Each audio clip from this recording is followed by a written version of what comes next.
that forces people to die earlier by travelling to Switzerland while they are fit enough to travel, or to suffer pain, indignity and degradation that we would never impose on a suffering animal.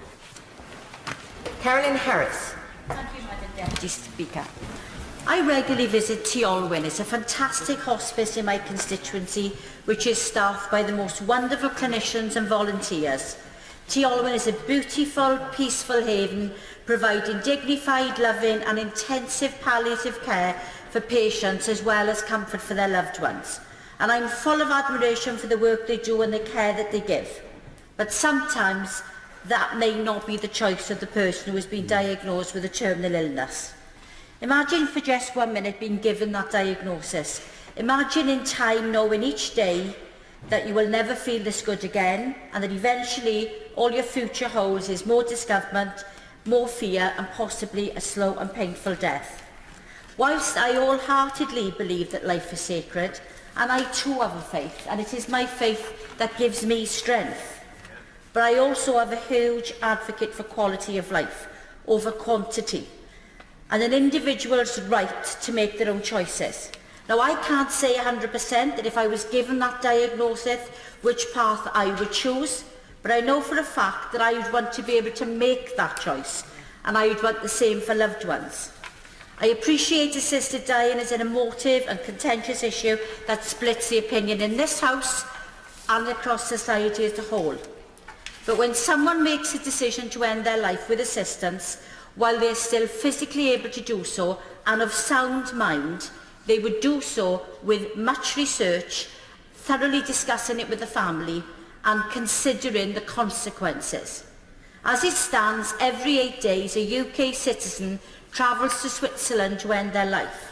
If the law allowed assisted dying in this country enabled people to choose to die surrounded by their loved ones in a familiar environment, I believe that that would bring comfort and solace to many people. Under the Suicide Act of 1961, while suicide itself is not a criminal offence, the act of encouraging or assisting someone else's suicide is, leaving doctors and families facing prosecutions and up to 14 years in prison. There are many people who would and do choose to continue with their suffering, sometimes die in a painful and undignified death, rather than risk those consequences for their families. I will. My old friend's making an excellent speech, and much of which I entirely agree with. Does she agree that there need to be various safeguards and the law is outdated, and this might be a subject that the Law Commission might be able to look into?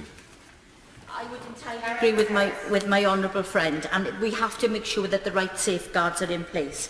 A few years ago, I met a woman who had recently travelled to Switzerland with her terminally ill husband to end his life. She supported his decision to end his suffering under his own terms, and she watched the man she loved die a peaceful, respectable and comfortable life. She then returned home alone, where she was questioned by the police for facilitating his final journey.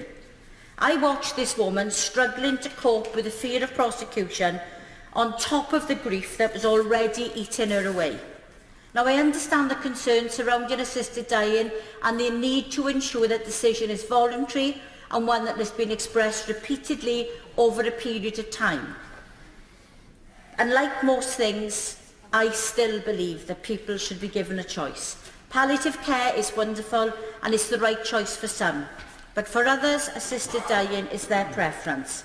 The point is that everybody should have the right to control their own life and ultimately their own death.